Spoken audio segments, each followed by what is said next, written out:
sur 92.3 et en vidéo live Facebook sur la page RGFM. 7h45, on est en direct, merci d'être avec nous. Ça y est, on va pouvoir mettre les crampons dans les vestiaires pour quelques semaines. La saison s'achève sur les terrains de foot et c'est l'heure du bilan, notamment pour le Montluçon Foot. On est ravis ce matin d'accueillir en studio Fabrice Loisy, bonjour. Bonjour. Le président du Montluçon Foot. Et puis Clément Magnin également avec nous, bonjour Clément. Bonjour. Le futur entraîneur donc de l'équipe première, ça a été annoncé déjà bien en amont. On va en parler dans un instant. On va commencer par revenir sur cette saison marquée évidemment par saison un peu galère de l'équipe première. Fabrice Loisy, c'était votre première saison complète à la présidence. Évidemment, c'est pas l'idéal. On s'attendait à ce que ça soit compliqué, ça l'a été. Oui, c'était compliqué. Bon, c'est vrai qu'après, avec le remaniement des régions, c'est vrai que le Rhône-Alpes est très costaud aussi. On avait diminué aussi un petit peu le budget pour pouvoir avoir un budget équilibré pour cette année, parce qu'autrement, si on avait continué comme ça, donc on n'aurait pas pu continuer. Le club aurait eu de grosses difficultés. Donc, ce qui fait, c'est qu'on a quand même eu des joueurs un peu moins de meilleure qualité, entre guillemets.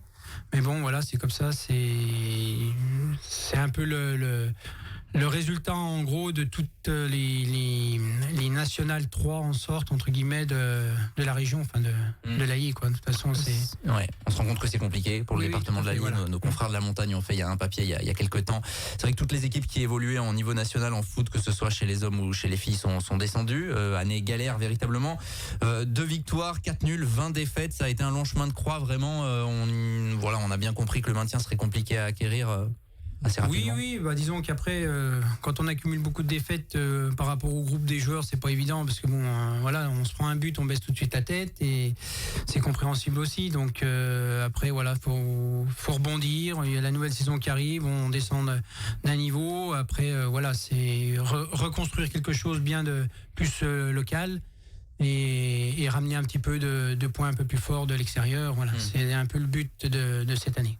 Comment vous le prenez ça ? Vous vous dites, c'est comme ça. De toute façon, vous le disiez, financièrement, on peut pas suivre finalement. Et il faut descendre. Et est-ce que le niveau, c'est peut-être là entre la N3 et la R1, ou est-ce que quand même, forcément, ça fait de la peine parce que sportivement, c'est bien d'être en N3 ? Disons que ça fait toujours de la peine parce que pour les joueurs, ils sont contents d'être en national, c'est sûr. Par rapport à la régionale, c'est pas les mêmes défis entre guillemets. Mais de toute façon, le problème qu'il y a, c'est que les joueurs ont été déçus, c'est sûr. Mais faut quand même continuer d'avancer. D'une manière ou d'une autre, c'est le fait. C'est compliqué aussi bien pour l'équipe 1 que même pour tous nos jeunes, parce que là, on s'aperçoit aussi que toutes nos équipes descendent en régional 2. Par rapport au Rhône-Alpes, de toute façon, c'est beaucoup plus costaud. Et puis par rapport au budget, on a beau faire tout ce qu'on veut, mais si on a quand même, on fait partie des plus petits budgets en sorte de national, donc on peut pas rivaliser sur des équipes en sorte qui ont 3 ou 4 fois le budget de Montluçon Foot. Bon, ça va m'amener à une question. Évidemment, je l'ai posée au président de Doméra il y a quelques semaines. On se rend compte que dans votre pool, il y avait beaucoup d'ententes, finalement, Sud Foot, etc. C'est des ententes en fait entre communes. Est-ce que si on veut avoir à terme dans le bassin un club qui puisse résister à ce niveau, le rapprochement est nécessaire. Alors, je sais qu'il y a les clubs qui peuvent parler, qu'il y a aussi des choses politiques derrière tout ça. Quel est votre avis vous par rapport à ça ? Disons qu'on est toujours, on pense toujours par rapport au niveau sportif. C'est sûr que si tout le bassin montluçonnais, parce que c'est pas spécialement par rapport à Doméra, mais je veux dire, si tout le bassin de montluçonnais se mettait entre guillemets ensemble pour pouvoir faire quelque chose, pourquoi pas. Mais c'est vrai qu'on en reviendra toujours pareil. Si la ville entre guillemets nous suit quand même pas mal. Mais je veux dire, il faut qu'on arrive à avoir des grosses entreprises qui nous suivent pour pouvoir augmenter le budget d'une manière ou d'une autre. C'est le budget qui va faire avancer en sorte le niveau du sport. C'est malheureux à dire, mais c'est comme ça, quoi. Donc après, on verra bien comment ça va se passer dans les années à venir. C'est vrai que c'est pas évident. Bon, Nicolas Laspal était arrivé en début de saison, il est reparti donc en Bretagne, saison galère, et pour le remplacer, donc vous avez rapidement fait confiance en interne à Clément Magnin qui est avec nous, qui entraînait la réserve, les U16 également, jeune entraîneur, Clément, 32 ans. Est-ce que tu as été surpris finalement qu'on fasse appel à toi pour l'équipe première ? Oui, un peu, agréablement surpris. C'est un beau défi, c'est un beau challenge. En plus, moi issu du club, c'est encore plus satisfaisant. Donc j'ai hâte que ça démarre. Bon, le club fait un petit peu comme c'est la tendance même au niveau professionnel. On se rend compte que les clubs font de plus en plus confiance à des jeunes. Il y a les Nagelsmann, etc., qui sont des jeunes entraîneurs. Évidemment, 32 ans, tu sens quand même que, voilà, t'as les épaules entre guillemets pour supporter ce poste-là. Bon, alors, ça sera en Régional 1, mais c'est quand même, ils s'en foutent, un des clubs phares du bassin et du département. On va tout faire pour. Après, c'est pour ça aussi que j'ai choisi un staff pour m'épauler à ça. Donc Cyril Lécluse, qui était ancien joueur du club, Paul Chartier, et aussi on a Mehdi Yassine qui nous a rejoint sur le groupe réserve. Donc c'est des personnes que je connais et qui vont m'entourer au mieux pour relever ce défi. Président, la solution interne, c'est celle qui vous paraissait le mieux, avec les compétences de Clément également? Oui, on s'aperçoit, on en revient toujours pareil par rapport au niveau, aux exigences, en sorte que demande la nationale. Donc la régionale, on s'est dit, on va essayer de travailler plus sur des locaux. Clément, on l'a vu déjà un petit peu à l'œuvre sur 2-3 ans.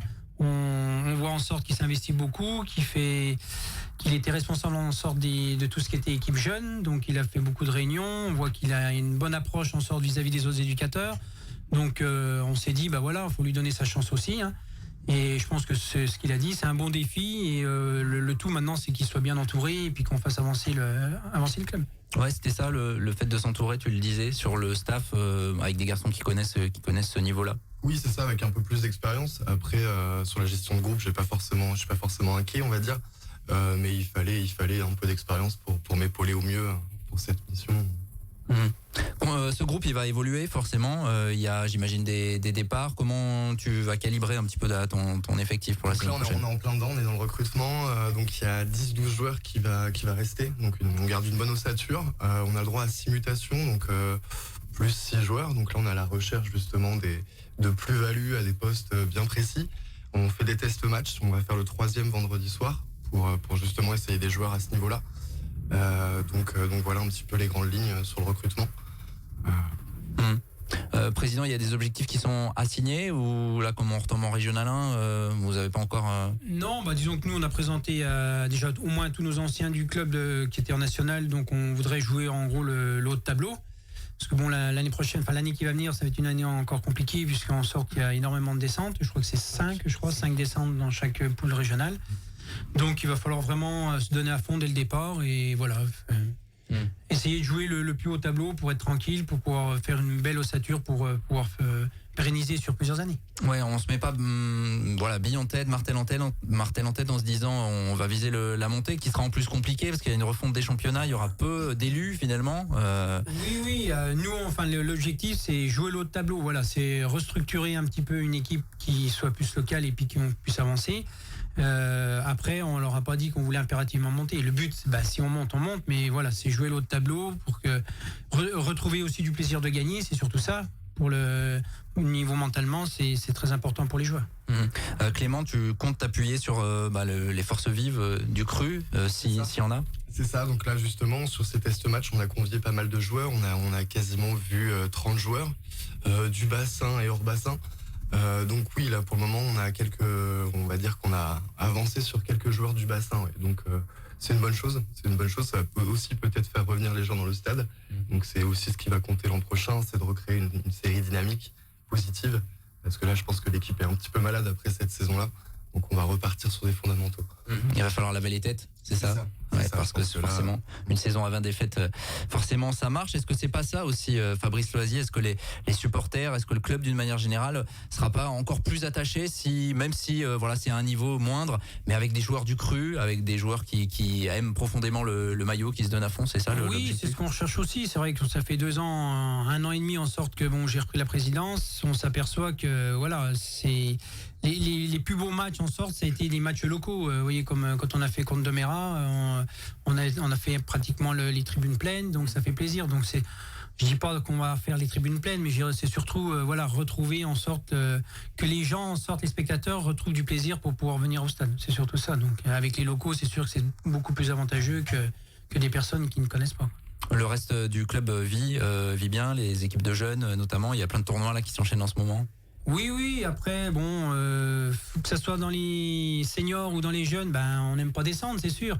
Mais après, il faut être réaliste aussi. C'est vrai que on veut vraiment retrouver un plaisir de jouer, de gagner, même pour les jeunes sur la Régionale 2. Donc, je pense qu'ils se feront plaisir. Et le but aussi, c'est de jouer le haut de tableau pour pouvoir essayer de remonter sur toutes les catégories.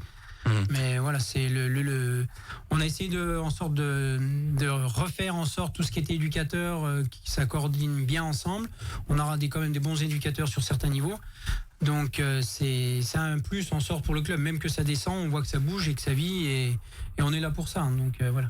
Clément, la date de reprise est fixée? Donc oui, le 24 juillet, lundi, premier match amical le 6 août contre Vichy et le dernier match amical, ça sera le 26 août contre Volvic. Tout ça est calé. Christophe Furios à l'ASM l'autre fois a dit pour la reprise, je leur promets de la sueur et du sang. On va peut-être pas dire du sang, mais il y aura de la sueur. Il y aura de la sueur. Bon. On leur organise un petit week-end cohésion là, sur le 29-30 juillet, donc aussi pour reprendre un peu de plaisir et apprendre à se connaître. On suivra ça, bien évidemment, toute la saison prochaine.